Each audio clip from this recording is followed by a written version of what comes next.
പുതിയ വീഡിയോയിലേക്ക് എല്ലാവർക്കും സ്വാഗതം.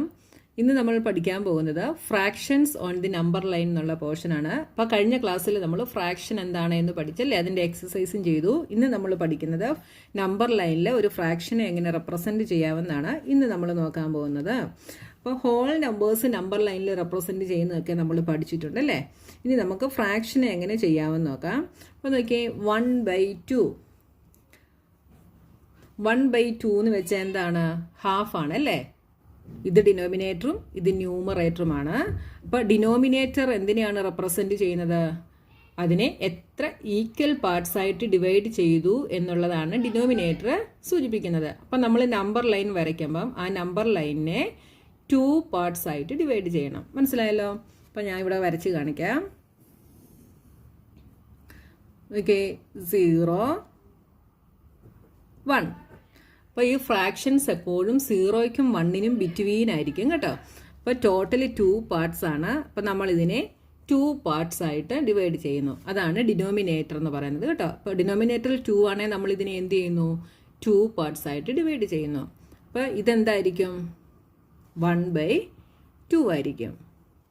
ഇനി വേറെ ഒരു നമ്പർ നമുക്ക് നോക്കാം. 1/3. ഈ 1/3യെ നമ്പർ ലൈനിൽ എങ്ങനെ നമുക്ക് റെപ്രസെൻറ്റ് ചെയ്യാം? നമ്പർ ലൈനിനെ എത്ര പാർട്സ് ആയിട്ട് ഡിവൈഡ് ചെയ്യണം? ഡിനോമിനേറ്റർ 3 ആണ്. അപ്പോൾ 3 പാർട്സ് ആയിട്ട് ഡിവൈഡ് ചെയ്യണം. അപ്പോൾ നോക്കിയേ, ഇതൊരു പാർട്ട് 1 2 3. നോക്കിയേ, ഇത് 0, ദിസ് ഈസ് 1/3 2/3 3/3. 3/3 എന്ന് പറയുന്നതാണ് എന്ത്? 1 എന്ന് പറയുന്നത്. ഇവിടെ നോക്കി, ഇത് 0, ഇത് 1/2, ഇത് 2/2. 2/2 എന്ന് വെച്ചാൽ 1 ആണ് കേട്ടോ. 3/3 എന്ന് വെച്ചാൽ 1 ആണ്. നോക്കിയാൽ നമുക്ക് റെപ്രസെൻറ്റ് ചെയ്യേണ്ടത് 1/3 ആണ് അല്ലേ. അപ്പോൾ 1/3 എന്ന് പറയുന്നത് ഈ പോയിന്റ് ആണ്. ഇനി നമ്മൾ 2/3 റെപ്രസെൻറ്റ് ചെയ്യാൻ പറഞ്ഞാലോ? 2/3 റെപ്രസെൻറ്റ് ചെയ്യാൻ പറഞ്ഞാലും ഇതേപോലെ 3 പാർട്സ് ആക്കും നമ്മൾ നമ്പർ ലൈനിനെ. എന്നിട്ട് 2/3 നമ്മൾ മാർക്ക് ചെയ്യും. ഇനി നമ്മളോട് 3/7 റെപ്രസെൻറ്റ് ചെയ്യാൻ പറഞ്ഞാൽ നമ്മൾ നമ്പർ ലൈൻ എങ്ങനെ വരയ്ക്കും? നമ്പർ ലൈനിനെ നമ്മൾ 7 പാർട്സ് ആയിട്ട് ഡിവൈഡ് ചെയ്യും. അതായത് 1 2 3 4 5 6 7. ഇത് 0 1/7 2/7 3/7 4/7 5/7 6/7 7/7 ഈസ് 1. കണ്ടോ? 0 തൊട്ട് 1 വരെ. ഇനി നമുക്ക് 3/7 ആണ് റെപ്രസെൻറ്റ് ചെയ്യേണ്ടത്. 3/7 ഇതാണ്. കണ്ടല്ലോ? അപ്പോൾ നമ്പർ ലൈൻ വളരെ ഈസിയാണ്. അപ്പോൾ നിങ്ങൾക്ക് തന്നിരിക്കുന്ന ഫ്രാക്ഷൻ്റെ ഡിനോമിനേറ്റർ നോക്കിയിട്ട് വേണം നിങ്ങൾ എന്ത് ചെയ്യാൻ? ഇതിനെ ഡിവൈഡ് ചെയ്യാൻ. ഡിവൈഡ് ചെയ്തിട്ട് നമുക്ക് തന്നിരിക്കുന്ന ഫ്രാക്ഷൻ നമ്മളങ്ങ് മാർക്ക് ചെയ്യുക. ഇത്രയേ ഉള്ളൂ കേട്ടോ. ഇത് നിങ്ങൾക്ക് നിങ്ങളുടെ പേജ് നമ്പർ 137 ഒരു ട്രൈഡീസ് ഉണ്ട്. അത് നമുക്കൊന്ന് ചെയ്ത് നോക്കാം. Show 3/5 on A number line. 3/5 നമ്മൾ നമ്പർ ലൈനിൽ റെപ്രസെൻറ്റ് ചെയ്യണം. എങ്ങനെ ചെയ്യാം?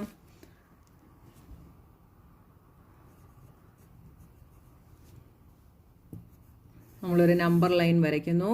നമ്പർ ലൈനിനെ 0 തൊട്ട് 1 വരെ എടുക്കുന്നു. ഇതിനെ നമ്മൾ എത്ര പാർട്സ് ആക്കണം? 5 പാർട്സ് ആക്കണം.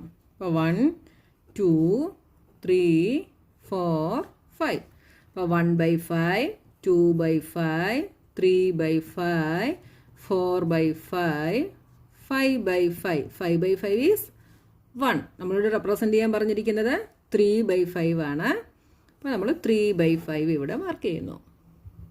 ഇനി അടുത്ത ക്വസ്റ്റ്യൻ നോക്കിയേ. Show 1/10 0/10 5/10 and 10/10 on A number line. അപ്പോൾ ആദ്യം നമ്മൾ എന്ത് ചെയ്യണം? 10 ഈക്വൽ പാർട്സ് ആയിട്ട് ഡിവൈഡ് ചെയ്തൊരു നമ്പർ ലൈൻ വരയ്ക്കണം അല്ലേ. നമുക്ക് ആദ്യം ഒരു നമ്പർ ലൈൻ വരയ്ക്കാം. നമ്മളിവിടെ ഒരു നമ്പർ ലൈൻ വരയ്ക്കുന്നു. This is 0 1 2 3 4 5 6 7 8 9 10. 1/10 2/10 3/10 4/10 5/10 6/10 7/10 8/10 9/10 10/10. ഇനി എന്തൊക്കെയാണ് മാർക്ക് ചെയ്യേണ്ടത്? 1/10. 0 എന്ന് പറയുന്നത് 0/10 എന്നാണ് അതിൻ്റെ മീനിങ് കേട്ടോ. അപ്പോൾ നോക്കിയേ 1/10. 1/10 എവിടെ വരും? ഇവിടെ വരും. അടുത്തത് 0/10.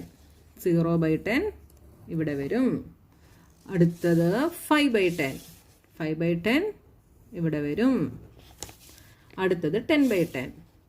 This is 10/10. അപ്പോൾ ഇത് ഒരു നമ്പർ ലൈനിൽ വേണമെങ്കിൽ നിങ്ങൾക്ക് വരയ്ക്കാം. സെപ്പറേറ്റ് ആയിട്ട് വേറെ വേറെ നമ്പർ ലൈൻ വരച്ച് വേണമെങ്കിൽ നിങ്ങൾക്ക് ചെയ്യാം കേട്ടോ. ഇനി അടുത്ത ക്വസ്റ്റ്യൻ നോക്കിയാൽ can you show any other fraction between 0 and 1? Write 5 more fractions that you can show and depict them on a number line. അപ്പോൾ 0യ്ക്കും 1നും ബിറ്റ്വീൻ വേറെ ഏതെങ്കിലും ഫ്രാക്ഷൻസ് നമുക്ക് കാണിക്കാൻ പറ്റുമോ എന്നാണ് നമ്മളോട് ക്വസ്റ്റ്യൻ ചോദിച്ചിരിക്കുന്നത് അല്ലേ. നമുക്ക് ഏത് ഫ്രാക്ഷൻ വേണമെങ്കിലും എന്ത് ചെയ്യാം? 0യ്ക്കും 1നും ബിറ്റ്വീൻ നമുക്ക് എഴുതാം. അപ്പോൾ നോക്കിയേ തേർഡ് ക്വസ്റ്റ്യന് നമുക്ക് ഏതൊക്കെ ഫ്രാക്ഷൻസ് എഴുതാം? 0യ്ക്കും 1നും ബിറ്റ്വീൻ 4/5 എഴുതാം, 6/7 എഴുതാം, 8/9 എഴുതാം, 3/6 എഴുതാം, പിന്നെന്തെഴുതാം? ഒരെണ്ണം കൂടെ 5/6 എഴുതാം. നിങ്ങൾക്ക് ഇഷ്ടമുള്ള ഫ്രാക്ഷൻസ് എഴുതാം കേട്ടോ. അപ്പോൾ എപ്പോഴും നോക്കണം ന്യൂമറേറ്ററും ഡിനോമിനേറ്ററും നോക്കണം. ന്യൂമറേറ്റർ സ്മോളും ഡിനോമിനേറ്റർ ഇവിടെ ഗ്രേറ്ററുമാണ് അല്ലേ. അപ്പോൾ ഇതിനെയൊക്കെ നമുക്ക് നമ്പർ ലൈനിൽ റെപ്രസെൻറ്റ് ചെയ്യണം. നമ്പർ ലൈനിൽ റെപ്രസെൻറ്റ് ചെയ്യാൻ പറഞ്ഞിട്ടുണ്ട്. അപ്പോൾ 2-3 ഞാൻ ചെയ്ത് കാണിച്ചു തരാം, ബാക്കി നിങ്ങൾ ചെയ്തോണേ. ഇവിടെ നോക്കിയേ 4/5. അപ്പോൾ നമ്മൾ നമ്പർ ലൈനിനെ 0, 1/5, 2/5, 3/5, 4/5, 5/5 ഈസ് 1. 4/5 ആണ് നമുക്ക് വേണ്ടത്. അപ്പോൾ 4/5 നമ്മളിവിടെ റെപ്രസെൻ്റ് ചെയ്യുന്നു. ഇനി അടുത്തത് ഞാൻ ഇത് കാണിച്ചു തരാം, 6/7. അപ്പോൾ നമ്മൾ നമ്പർ ലൈനിനെ 0, 1/7, 2/7, 3/7, 4/7, 5/7, 6/7, 7/7 ഈസ് 1. നമുക്ക് 6/7 ആണ് മാർക്ക് ചെയ്യേണ്ടത്. 6/7 എവിടെ വന്നു? ഇവിടെ വന്നു. ബാക്കി 3 നിങ്ങൾ തന്നെ ചെയ്ത് നോക്കണം കേട്ടോ. Next question, how many fractions lie between 0 and 1? Think, discuss and write your answer. അപ്പോൾ 0യ്ക്കും 1നും ബിറ്റ്വീൻ എത്ര ഫ്രാക്ഷൻസ് ഉണ്ടെന്നാണ് ക്വസ്റ്റ്യൻ അല്ലേ. 0യ്ക്കും 1നും ബിറ്റ്വീൻ നമുക്ക് എത്ര ഫ്രാക്ഷൻസ് വേണേലും എഴുതാം. അപ്പോൾ അതിൻ്റെ ആൻസർ നമുക്ക് എന്തെഴുതാം? There are infinite number of fractions between 0 and 1. 0യ്ക്കും 1നും between infinite number of fractions ഉണ്ട് കേട്ടോ. ഇൻഫിനിറ്റ് നമ്പർ ഓഫ് ഫ്രാക്ഷൻസ്, അതായത് നമുക്ക് എണ്ണാൻ പറ്റില്ല അതുപോലെയുള്ള ഫ്രാക്ഷൻസ് 0യ്ക്കും 1നും ബിറ്റ്വീൻ ഉണ്ട്. അപ്പോൾ ഇന്ന് നമുക്ക് ഇത്രയും പോർഷൻസ് മതി. ഇനി നമുക്ക് അടുത്തതായിട്ട് ഫ്രാക്ഷൻസ് എത്ര ടൈപ്പ് ഉണ്ടെന്നാണ് നമുക്ക് പഠിക്കാനുള്ളത്. അത് നമുക്ക് നെക്സ്റ്റ് ക്ലാസ്സിൽ നോക്കാം കേട്ടോ.